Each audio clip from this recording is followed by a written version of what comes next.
BJP version కూడా BJP version కూడా విందాం. అల్జాపూర్ శ్రీనివాస్ గారు సో కొడంగల్లో ఇందిరమ్మ రాజ్యం నడుస్తోంది. చాలా కొన్ని దశాబ్దాల తర్వాత మళ్ళీ ఎమర్జెన్సీ చూస్తున్నామని చెప్పేసి బీఆర్ఎస్ నేతలు చెప్తున్న వాదన. సో మరి ఈ దాడిని అధికారులపై కలెక్టర్ పై దాడిని ఎలా చూడాలంటారు? మీ స్టాండ్ ఏంటి? అలాగే అక్కడున్న రైతులకు సంబంధించి 300 మంది పోలీసులు వచ్చి, అంటే వాళ్ళు ఏమన్నా ఉగ్రవాదులా లేకపోతే ఏంటో తెలీదు, ఒక ఊరిలో 300 మంది పోలీసులు వచ్చి దొరికిన వాళ్ళని దొరికినట్టుగా తీసుకెళ్లిపోయారు. సో దీన్ని ఎలా చూస్తారు? మీ పార్టీ స్టాండ్ ఏంటి? ఫస్ట్ అయితే రైతులు కావచ్చు, ఇంకెవరైనా కావచ్చు, ట్రాన్స్పోర్టర్ కావచ్చు, చేసిన వాళ్ళు ఎవరైనా కావచ్చు, ఆ రకంగా దాడి చేయడానికి ఉచికొల్పడం అన్నది అది మంచిది కాదు ఎవరైనా చేసి ఉంటే. అలాగే రైతులు కూడా ఎవరో చెప్తే వినడం అది వాళ్ళు దాడి చేయడం ఆ రైతులు కూడా మంచిది కాదు. దాన్ని మేము ఖండిస్తున్నాం. ఈ రకంగా ఉంటే ఎవరు కూడా అధికారులు ఇటువంటి విషయాల మీద ప్రజలు పోవడానికి భయపడతారు. పబ్లిక్ మీటింగ్స్ లో అధికారులు పార్టిసిపేట్ చేయడానికి భయపడతారు. వ్యవస్థ నడవాలంటే ప్రభుత్వం నిర్ణయం మేరకు అధికారులంతా కూడా పనిచేస్తారు. కానీ ఆ దాడిని మేము ఖండిస్తూనే ప్రభుత్వం యొక్క పాత్ర, ప్రభుత్వం యొక్క అప్రోచ్ విధానం ఎక్కడో లోపం ఉన్నది. ఇది ప్రభుత్వం ఆలోచించుకోవాలి. మీరు చూడండి, ఈ ప్రభుత్వం వచ్చిన తర్వాత 10 మాసాల్లో ఏవైతే ఇష్యూస్ టేకప్ చేసిందో అవన్నీ కూడా రివర్స్ అవుతా ఉన్నాయి. బీట్ హైడ్రా కావచ్చు, మూసీ కావచ్చు, కులనగన కావచ్చు, ఇంకేదైనా కావచ్చు, అన్ని కూడా రివర్స్ అవుతా ఉన్నాయి. అంటే ఎక్కడో ఒక చోట సర్కార్ యొక్క అప్రోచ్ విధానం సంబంధిత వ్యక్తుల్ని మెంటల్ గా ప్రిపేర్ చేయని కారణంగా, ముందస్తుగా ప్లాన్ లేని కారణంగా, ఈ రకమైనటువంటి తొందరపాటు చర్యలతోని ఆ యొక్క పని మొదలు పెట్టడం కారణంగా ప్రజల్లో తిరుగుబాటు వస్తా ఉన్నది. ఇంకోటి నిర్ణయం ఎక్కడ, ముఖ్యమంత్రి గారి యొక్క కాన్స్టిట్యూన్సీ లో ఒక పెద్ద ఇండస్ట్రీ రావాలి. అది ఎవరికైనా తర్వాత మాట, ఇండస్ట్రీ రావాలి, నా ప్రాంతం మొత్తం కూడా డెవలప్ కావాలి. ఆనాడు ఇందిరాగాంధీ గారు మెదక్ లో ఎస్టాబ్లిష్ చేస్తారు ఇండస్ట్రియల్ ఏరియా మొత్తంగా కూడా, ఆ రకంగా నాకు కూడా పేరు రావాలి అని అనుకొని వారి దగ్గర జనావాసాల దగ్గర కాస్ట్లీ భూములు, దట్టు ప్రైవేట్ భూములు అన్ని కూడా తీసేసుకొని ఒక ఫార్మా ఇండస్ట్రీ సెటప్ చేయడం కోసం అంటే అది ఏ కోశాలకు కూడా అడ్వైజబుల్ కాదు. ఇటువంటి ఒక పొల్యూటెడ్ ఇండస్ట్రీస్ ఏవి కూడాను చాలా దూరంగా, జనావాసాల దూరంగా పొల్యూషన్ ఉన్నా కానీ ఇండస్ట్రీ అటువంటి ప్రాంతాల్లో పెట్టాలి. దట్టు గవర్నమెంట్ స్టాండ్స్ లో పెట్టే ప్రయత్నం చేయాలి. అది చేయని కారణంగా రైతులంతా కూడా ఎక్కడ చూసినా గానీ కాస్ట్లీ భూములు తీసుకున్నప్పుడు మినిమం వారి యొక్క కాంపెన్సేషన్ ఏమని చెప్తా ఉన్నది. R&R ప్యాకేజ్ ఏ కోసం ఇక్కడ కూడా ఇంప్లిమెంట్ కావట్లేదు. ఎందుకు ఆ రైతులు కష్టపడి సంపాదించుకున్న భూములు వాటి మీదే నమ్ముకొని రైతులు ఆ భూముల్ని వదుకోవడానికి ఎవ్వరు కూడా సిద్ధపడరు. ప్రెస్టేజ్ ఇష్యూ ఉంటది. స్వాభిమానం కోసం రైతులు ఊర్లలో గౌరవంగా బతుకుతారు ఆ భూమి ఉందని చెప్పేసి. సంబంధాలు కూడా పల్లెల్లో ఇవ్వడం తీసుకోవడం కూడా భూమి మీదనే ఉంటది.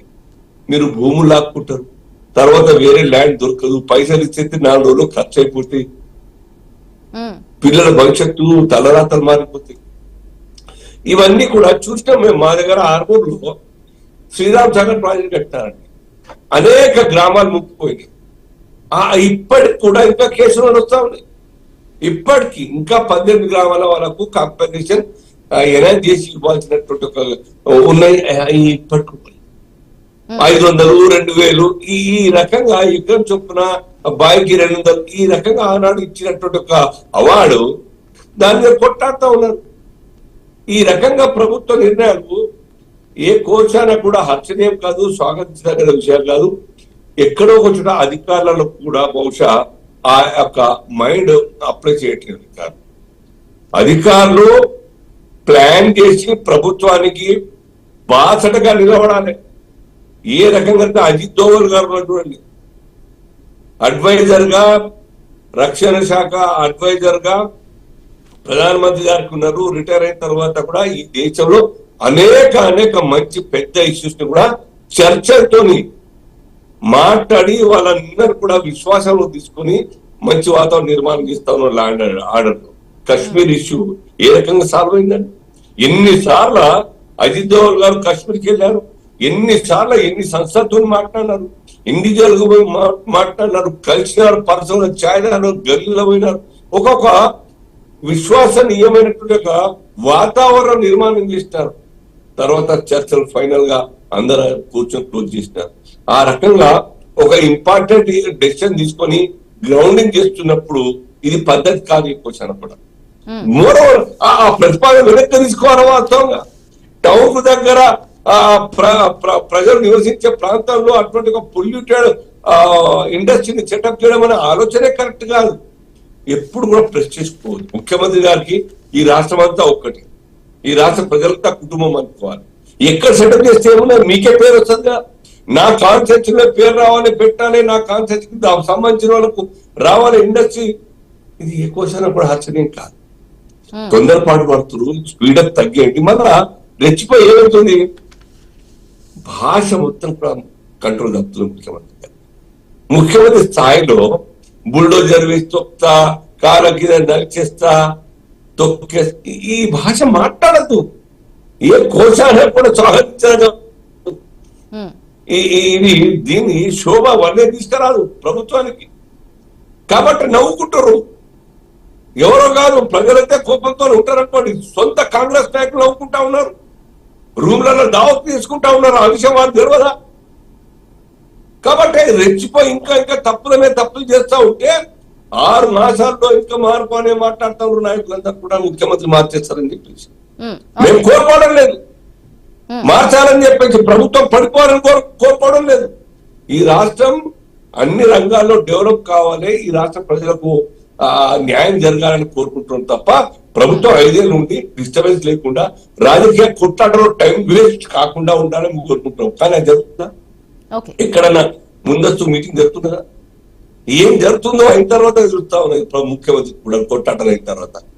మరో సర్కార్ కూడా ఇప్పటికన్నా ఆ అమాయక ప్రజలు ఎవరికి తప్పుదారి పడ్డారు, ఆ యొక్క మాటలకు మరి నమ్మి ముందుకు పోయినారు, వాళ్ళని మాఫీ చేసి వాళ్ళ వదిలేని కల్ప్రిట్స్ ఎవరైతే ఉండి ఉంటారో ఇవాళ అరెస్ట్ చేసినట్టు చూస్తాం మనం పట్నం నరేంద్ర రెడ్డి గారు. అటువంటి రియల్ గా ఎవరైనా ఉంటే అరెస్ట్ చేయండి, మీరు స్టెన్ యాక్షన్ తీసుకోండి. కాదంటే అమాయక రైతులు ఇబ్బంది పెట్టకండి. మొన్న ఈ మధ్యనే అనేక కేసులు ముఖ్యమంత్రి ఒకటే స్ట్రోక్ తో ఎవరిని కేసులు లేదని చెప్పి స్టూడెంట్స్ ఇష్యూస్ మీద అట్లా వాళ్ళని